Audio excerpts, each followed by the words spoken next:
श्री स्वामी समर्थ. नमस्कार, मी नंदिनी माझ्या यूट्यूब चॅनलवर तुमचं खूप मनापासून स्वागत करत आहे. तुमच्या मनातील सर्व चांगल्या इच्छा स्वामी महाराज पूर्ण करो ही स्वामींच्या चरणी प्रार्थना करते आणि आजच्या या नवीन व्हिडिओला सुरुवात करते. तर पहा, आज वार आहे शनिवार आणि या दिवशी आलेली आहे या महिन्यातील माघ पौर्णिमा. आपल्या हिंदू धर्मामध्ये अमावस्या आणि पौर्णिमेला विशेष महत्त्व दिलं जातं आणि ही जी माघ महिन्यातली पौर्णिमा आहे तर तिला अनन्यसाधारण महत्त्व आहे. या पौर्णिमेच्या दिवशी पवित्र गंगेमध्ये जाऊन स्नान करण्याला, दान करण्याला अतिशय महत्त्व आहे. या पौर्णिमेला नव्याची पौर्णिमा म्हणून सुद्धा ओळखलं जातं. असं म्हटलं जातं, पौर्णिमेच्या दिवशी भगवान श्री हरी विष्णू, माता लक्ष्मी हे भूतलावरती जागृत अवस्थेमध्ये असतात आणि जे कोणी त्यांचे उपासना पूजा करत असेल त्यांना ते धनवर्षाव करतात. ही स्नानाची जी सुरुवात आहे तर ती पौष पौर्णिमेला होते आणि समाप्ती जी आहे तर ती माघ पौर्णिमेला होत असते. त्यामुळे या दिवशी रोज स्नान करण्याला खूप सारं महत्त्व असतं. म्हणजे ह्या माघ महिन्यामध्ये पवित्र गंगेमध्ये स्नान करण्याला खूप महत्त्व असतं. यामुळे आपले जे काही वाईट कर्म असतील किंवा आपल्या हातून कळत नकळत जे पापे घडलेली आहेत ती सुद्धा नष्ट होऊन जाते. ह्या पवित्र गंगेमध्ये स्वतः देवी देवता स्नान करून ते आपल्या स्वर्गामध्ये जात असतात. म्हणूनच या दिवशी आपल्याला काही उपाय हे करायचे आहेत. त्यामुळेच मी आजच्या व्हिडिओमध्ये तुम्हाला असा हा एक उपाय सांगणार आहे. त्यामुळे तुमच्या जीवनामध्ये कोणत्याही प्रकारच्या संकट असू द्या, इडापिडा असू द्या, वाईट शक्ती असू द्या, दारिद्र्य असू द्या, हे सर्व नष्ट होऊन जाईल आणि आपल्या घराची, मुलांची, पतीची खूप सारी प्रगती होईल.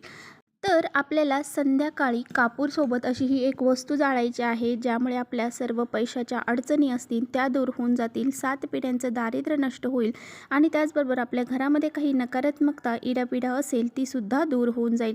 असा हा प्रभावशाली उपाय आजच्या व्हिडिओमध्ये मी तुमच्याशी शेअर करणार आहे. त्यामुळे व्हिडिओ कुठे स्किप न करता शेवटपर्यंत नक्की बघा, जेणेकरून तुमच्यापर्यंत योग्य ती माहिती पोहोचेल. आपल्या चॅनलवरती जर तुम्ही नवीन असाल तर चॅनलला लगेच सबस्क्राईब करा आणि असेच माहितीपूर्ण व्हिडिओ पाहण्यासाठी बेल आयकॉनला ही प्रेस करा. तर बघा, आज पौर्णिमा आहे आणि पौर्णिमेच्या दिवशी आपल्याला भगवान श्री हरी विष्णू, माता लक्ष्मी यांची पूजा करायची आहे. तर बघा, आपल्या घरामध्ये पैसा हा टिकत नसेल, वारंवार आपल्याला पैशाच्या अडचणी ह्या येत असतील, आलेला पैसा हा घरामध्ये स्थिर राहत नसेल, आपली जी काही आलेली लक्ष्मी आहे तर ती ये जा करत असेल आणि आपल्या घरामध्ये ती टिकून राहत नसेल, आपल्या घरामध्ये कोणत्याही आर्थिक समस्या असतील त्या दूर होऊन जातील. आणि पहा, आपल्या घरामध्ये पैसा हा टिकत नसेल, आपल्याकडून स्वतःच्या हातातून जे पैसा आहे तो जास्तीचा खर्च होत असेल तर आपल्याला हा उपाय आवर्जून करायचा आहे. कारण माता लक्ष्मी या दिवशी पृथ्वी तलावरती जागृत अवस्थेमध्ये असते आणि ती तिची सेवा करणाऱ्यांना धनधान्य समृद्धी प्रदान करत असते. त्यामुळेच आपल्याला माता लक्ष्मीला प्रसन्न करून घेण्यासाठी हा एक उपाय करायचा आहे. तर बघा, हा उपाय जो आहे तर तो आपल्याला संध्याकाळी 4च्या नंतर तुम्ही कधीही करू शकता. रात्री 12पर्यंत हा उपाय तुम्ही कधीही करू शकता. हा उपाय करण्यासाठी पहा, आपल्याला एक पंती लागणार आहे. त्या पंतीमध्ये आपल्याला 3 लवंगा घ्यायच्या आहेत आणि 4 कापराच्या वड्या घ्यायच्या आहेत. या ज्या वड्या आहेत कापराच्या तर त्या आपल्याला शुद्ध गाईच्या तुपामध्ये भिजवून घ्यायच्या आहेत. जर शुद्ध गाईचं तूप नसेल तर तसंच घेतलं तरी चालेल.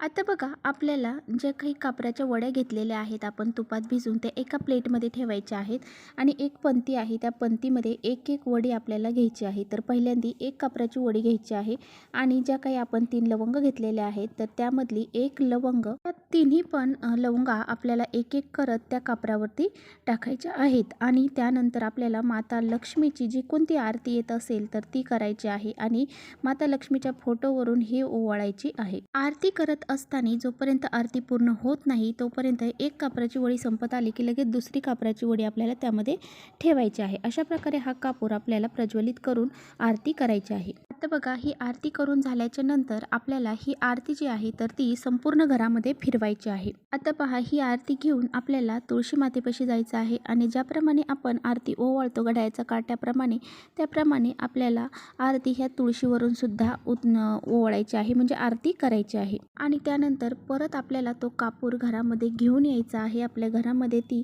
तसंच जळत ठेवायची आहे आणि जोपर्यंत ती कापूर जळत आहे तोपर्यंत आपल्याला श्री स्वामी समर्थ, श्री स्वामी समर्थ या मंत्राचा जप करायचा आहे. प्रकारे आपल्याला 4 कापराच्या वड्या आणि 3 लवंगा ह्या जाळायच्या आहेत. माता लक्ष्मीला लवंगे ह्या अतिशय प्रिय आहेत, त्यामुळे जेव्हा आपण ह्या लवंगाने माता लक्ष्मीची आरती करतो त्यावेळेस ती आपल्यावरती प्रसन्न होते आणि आपल्या ज्या काही मनोकामना आहेत, ज्या काही आपल्या घरामध्ये समस्या आहे, अडचणी आहेत त्या दूर करते आणि आपल्या घरामध्ये पैशाच्या अडचणीसुद्धा दूर होऊन जातात आणि माता लक्ष्मी आपल्या घरामध्ये अखंड स्वरूपात निवास करते. आणि पहा, आपल्या घरामध्ये भरपूर पैसा येतो, भरपूर संपत्ती येते, परंतु ती आपल्याला महिना संपण्या अगोदरच खर्च होऊन जाते. आपल्या हातामध्ये लक्ष्मी राहत नाही आणि आपल्या अशा वाटा फुटतात की त्या लक्ष्मी ह्या बाहेर निघून जातात. आणि लक्ष्मी ही चंचल आहे, त्यामुळे ती नेहमी कुठे ना कुठे आपल्या हातून निघून जाते. त्यामुळे आपल्याला आपल्या घरामध्ये लक्ष्मी टिकून राहण्यासाठी हा एक उपाय आवर्जून आपल्याला घरात करायचा आहे. पौर्णिमेच्या दिवशी असा हा उपाय केल्याने आपल्या घरामध्ये धन संपत्ती याची बरकत होते. आणि बघा, आजपासून पौर्णिमेपासून तुम्ही रोज आपल्या घरामध्ये 1 कापराची वडी संध्याकाळी जर जाळली तरीसुद्धा आपल्या घरामध्ये कोणत्याही प्रकारची नकारात्मकता राहत नाही. संध्याकाळी 1 कापराची वडी आपण आपल्या घरामध्ये रोज जाळत चला. यामुळे काय होईल की हे जी कापराची वडी आहे ती आपल्याला आपल्या देवघरावरून ओवाळायची आहे, संपूर्ण घरामध्ये फिरवायची आहे. असं केल्यामुळे घरामध्ये नेहमी सकारात्मक वातावरण असा हा एक साधा सोपा उपाय आवर्जून करून पहा. तुम्हाला याचा रिझल्ट नक्कीच दिसून येईल. कारण पहा, जोपर्यंत आपण उपाय करत नाही तोपर्यंत आपल्याला त्याचा अनुभव हा येत नसतो. आपण फक्त उपाय पाहतो आणि करत नाही. मग केल्याशिवाय आपल्याला त्या गोष्टींचं फळ हे कसं प्राप्त होणार. त्यामुळे पहा, आपल्या घरामध्ये काही अडीअडचणी असतात, आपल्या घरामध्ये कोणती आपण गोष्ट करायला गेलो की ती पूर्ण होत नाही, अशा काही समस्या आपल्या घरामध्ये असतात, तर त्यासुद्धा दूर होण्यासाठी मदत होते. त्यामुळे आपल्याला असे हे उपाय जे काही आहेत तर ते करायचे असतात. खूप शुभ योग आज आहे, आज पौर्णिमा आहे, नव्याची पौर्णिमा आहे. असा हा उपाय आवर्जून करा. तर चला, इथेच थांबवते माझा व्हिडिओ आवडला असेल तर नक्की लाईक करा. चॅनलवर नवीन असाल तर चॅनलला सबस्क्राईब करा. परत भेटूया अशाच छानशा व्हिडिओ. तोपर्यंत श्री स्वामी समर्थ.